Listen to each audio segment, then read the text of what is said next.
Have you ever reached a point where it feels like no one truly understands you anymore? No messages, no reassurance, no one checking if you're okay. Sit with that feeling for a moment.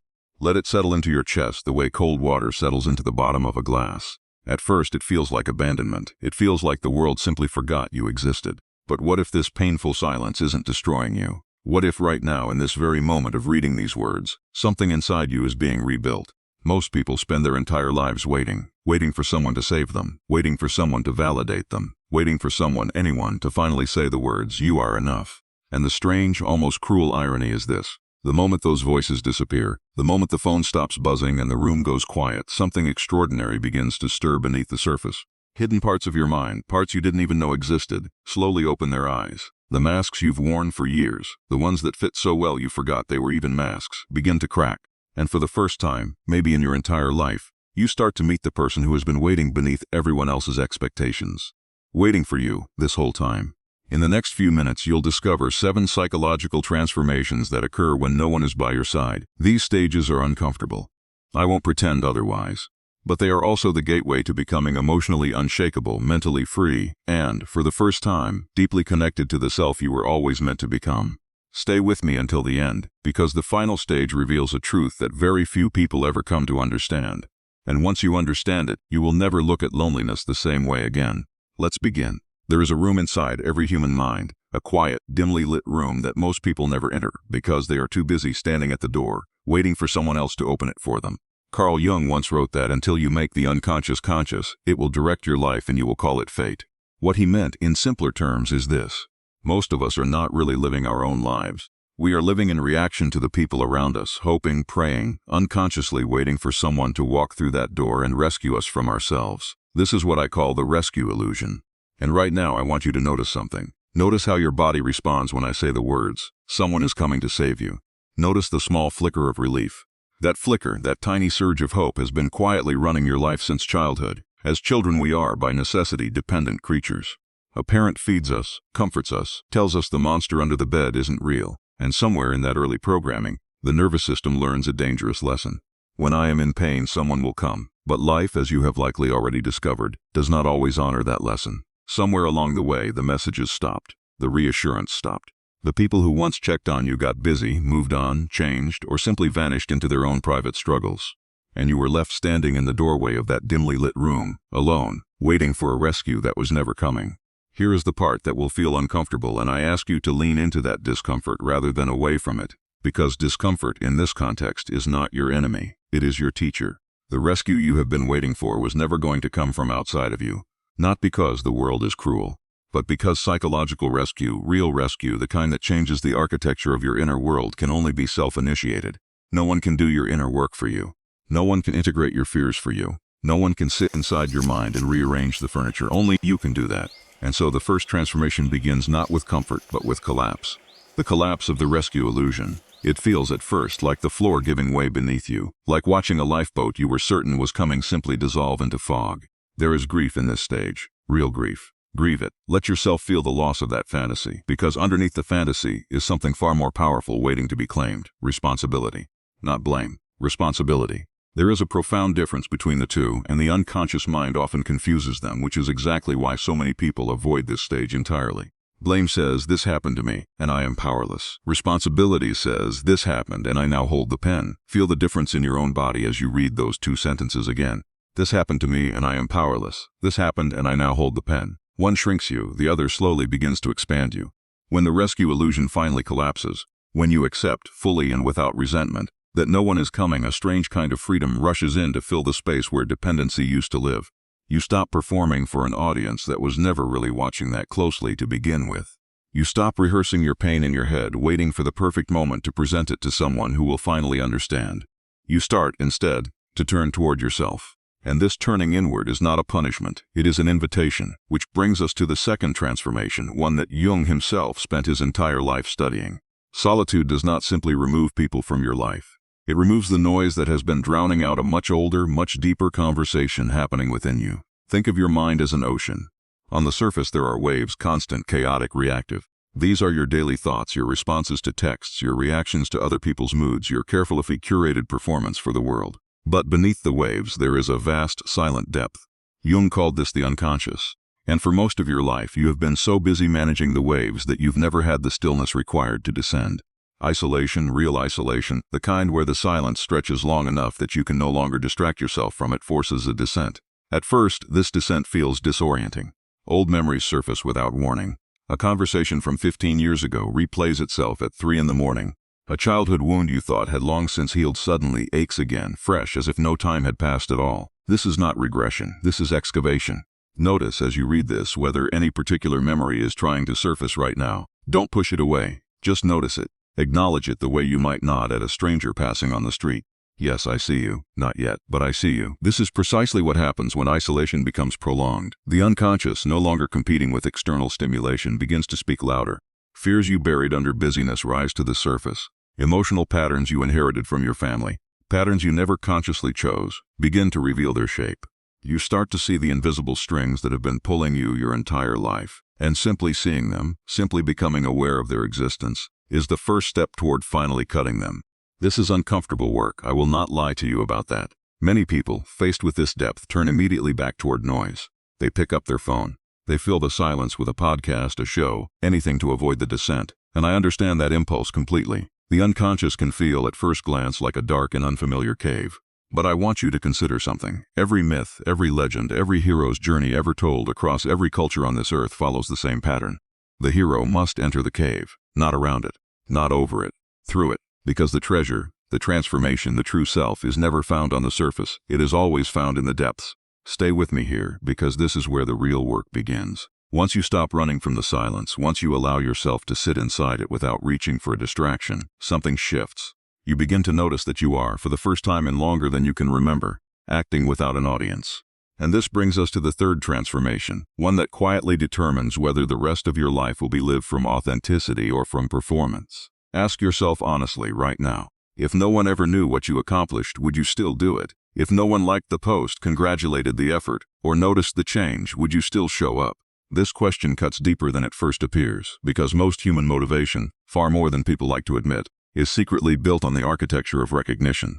We work hard partly because we imagine someone watching. We improve ourselves partly because we imagine someone eventually noticing the improvement. It is not shameful, it is deeply, achingly human. But it is also, in the end, a fragile foundation to build an entire life upon. Because when the silence comes, when the messages stop and the applause fades, that fragile foundation begins to crack. Motivation that depends on external recognition simply cannot survive in a vacuum. And so, many people, standing in that vacuum for the first time, mistake the absence of motivation for the absence of purpose. They think, if no one is watching, what is even the point? But listen closely, because this is one of the most important distinctions you will ever learn about your own psychology. The disappearance of validation-based motivation is not the death of your drive. It is the death of a version of your drive that was never truly yours to begin with. Beneath it, quieter, steadier, and infinitely more durable, lies something else entirely. Psychologists call it intrinsic motivation.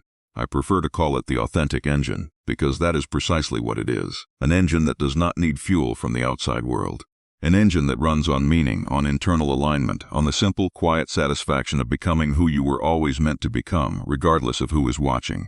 Learning to access this engine is not instant. It requires you to sit through the withdrawal of applause long enough to discover that you are still moving, still creating, still growing, even in absolute silence. And when you finally feel that, when you finally act, create, or grow, purely because it aligns with something deep inside you and not because you're hoping someone will notice, you will have crossed a threshold that very few people ever cross in their entire lives. You are standing right now at the edge of that threshold, and crossing it requires you to face something even deeper, something Jung spent decades of his life mapping. Because beneath the need for recognition lies an even older structure, one so woven into your identity that you may never have questioned its existence at all. He called it the persona. Picture for a moment a mask. Not a cheap one, not something crude or obviously false, but an elegant, finely crafted mask, sculpted over years, so perfectly fitted to your face that you have long since forgotten where the mask ends and where you begin. This is the persona. It is not fake exactly. It is the socially adapted self, the version of you shaped by every classroom, every workplace, every relationship. Every moment someone raised an eyebrow at who you really were and you quietly adjusted yourself to be more acceptable. The persona is useful. It allows you to function in a world of other people. But it becomes dangerous the moment you forget it is a mask at all, the moment you begin to believe the mask is your face. Notice something about your own life as you read this. Notice how differently you speak to your closest friend than you do to a stranger. Notice how a different version of you shows up at work than the one who shows up at home late at night, alone, with the lights off and the noise finally silenced. All of these are personas. Necessary, adaptive, but not, in the end, the truth of who you are. Here is the quiet devastation that solitude eventually reveals. Much of what you have called your identity was never truly yours. It was assembled, piece by piece, from the reactions of others. A compliment here, shaping you toward confidence in one area. A moment of ridicule there, shaping you away from vulnerability in another. Your tastes, your ambitions, even your sense of humor, were partially sculpted by an audience you have spent your whole life trying to please. An audience that, in this moment of silence, is no longer even in the room. This is why the withdrawal of external validation feels at first like losing yourself. Because in a sense you are. But listen carefully to what I say next, because this is where the transformation truly begins. You are not losing yourself. You are losing the mask you mistook for yourself. And underneath every mask, no matter how many years it has been worn, there is still a face. Feel that for a moment. Beneath every role you play, the employee, the parent, the friend, the partner, the son or daughter, there is something that existed before any of those roles were given to you. Something that will still exist after every one of those roles eventually falls away. Jung called this the self, with a capital S, distinct from the smaller, socially constructed self you've been performing your entire life. Discovering it does not happen through addition. It does not happen by acquiring a new achievement, a new relationship, a new identity to replace the old one. It happens only through subtraction. Through the slow, sometimes painful process of removing what was never really yours to begin with. This is the beginning of true self-worth, a self-worth that does not fluctuate based on who liked your post, who returned your call, who noticed your effort. A self-worth that simply is, the way a mountain simply is, indifferent to whether anyone is present to admire it. But here is where many people, standing at this exact point in their journey, encounter a strange and unsettling phenomenon. Just as the noise fades and the mask begin to loosen, motivation itself seems to vanish entirely. Not just the motivation tied to recognition, which we already discussed, but something deeper. A kind of psychological flatness. Days blur together. The things that once excited you no longer do. And if you are not prepared for this stage, it can feel terrifying. As though something inside you has simply broken. I want you to understand what is actually happening beneath the surface. Because it is not breakdown, it is redirection. Jung described psychological energy the way a physicist might describe any form of energy. As something that cannot be destroyed, only transformed and redirected.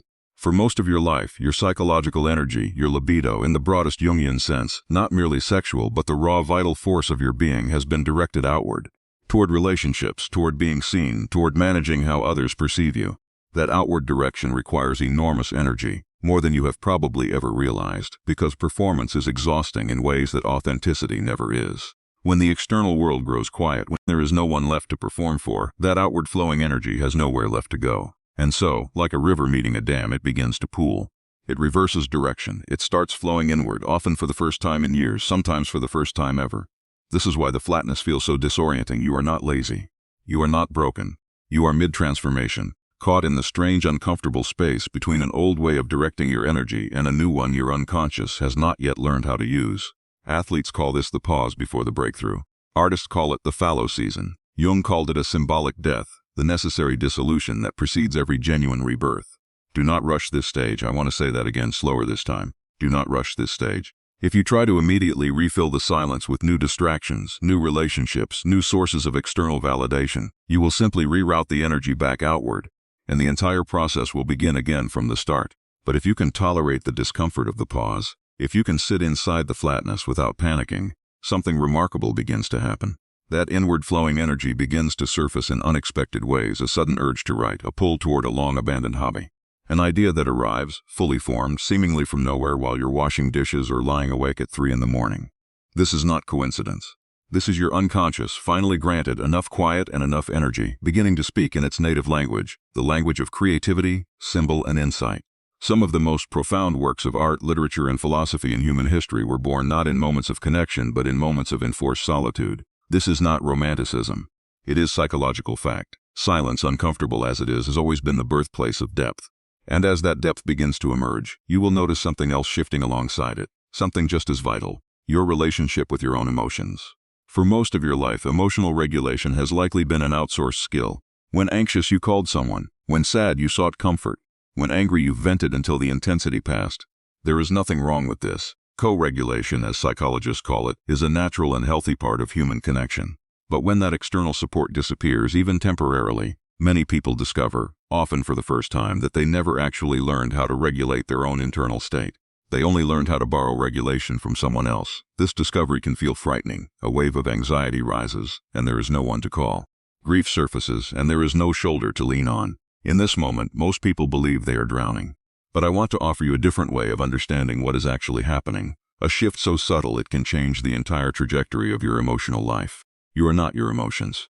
You are the awareness in which your emotions arise. Read that again, slowly, and let it settle. Anger arises, moves through you, and eventually passes. The way weather moves across a landscape without ever becoming the landscape itself. Sadness arrives, sits for a while, and eventually lifts. The landscape, the deep, unchanging awareness beneath every emotional weather system, remains constant throughout. This is the essence of what modern psychology calls emotional regulation through observation. And it is remarkably close to what contemplative traditions have taught for thousands of years. You do not need to suppress the emotion. You do not need to immediately fix it or explain it away. You simply need to observe it, name it, and allow it to move through you without becoming completely identified with it. Try this now, wherever you are. Notice whatever emotion is present in you at this exact moment. Do not judge it. Do not push it away. Simply name it silently in your mind. I am noticing anxiety. I am noticing sadness.